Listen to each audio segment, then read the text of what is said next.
Ku Lwokutaano lwa wiiki eno abaana ab'oku nguudo basinkana Sipiika Rebecca Kadaga ne bamusindira ennaku gye bayitamu. Emirundi mingi kigambibwa abaana okudduka ewaabwe ne bajja ku nguudo mu Kampala kiva ku bantu baabwe okubatulugunya. Olwaleero tubisuddemu engatto ne twolekera Kisenyi okunoonya abaana bano n'ekigendererwa eky'okumanya gye bava. Tubasanze mu Kisenyi ku bus terminal era wano we tusanze n'omwana eyaleeteddwa muganda we olunaku lw'eggulo oluvannyuma n'amuddukako. Yaluhanga Geoffrey Nazzeggulo ne baaba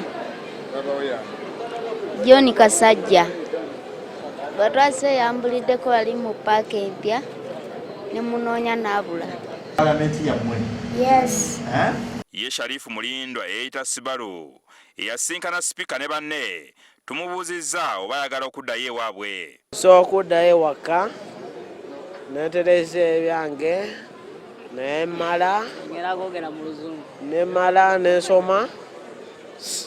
Subaru n'emikwano gye bamuwerekeddeko atutwale gye bamuzaala empigi ku bikondo. Wakadaga wewe mutwala de mukyalo. Bwe tutuusa empigi ku bikondo abatuuze babadde bamanyi bulungi omwana ono. Eddalula eryamutwala tebalina kibaamukola. Tebamuyisa bubi. Jjajjaawe ayinza okutuula n'abagamba kino oluusi ne bamwanukula. Kati nemba nga nsiba ku lusozi bansibye emiguwa gyasinga okunyiiza taata wange. Jjajjaawe atubuulidde nti Mulindwa yadduka ewaka nga tewali yamugoba yadde okumutulugunya. Taata we yamubonerezaako, bwe yamala omubonerezaako ekyaddirira yayitira ku ssomero n'agenda.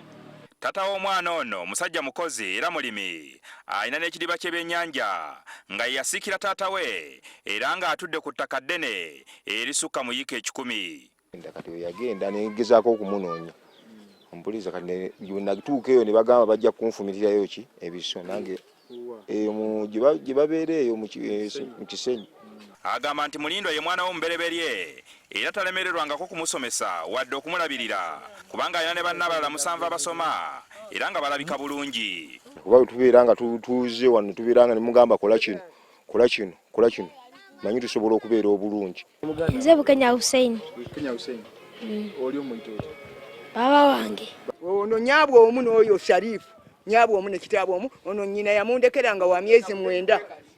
Bakugamba anoosa amafuta nti abeera ku street. Bwe tubale twagaladde naye tayagala kudda wadde atukuba bukubi. Mulindwa ataddewo obukwakkulizo nti bamugulira obumyu n'enkoko asobole okudda eka. Agamba obumyu bwa ssente nti. Ono ye mwana Sharifu Mulindwa gumwalaba ku mawulire gaffe ennaku ntono eziise nga asisinkanye Sipiika mu Parliament ne banne abaana ababeera ku nguudo mu Kampala.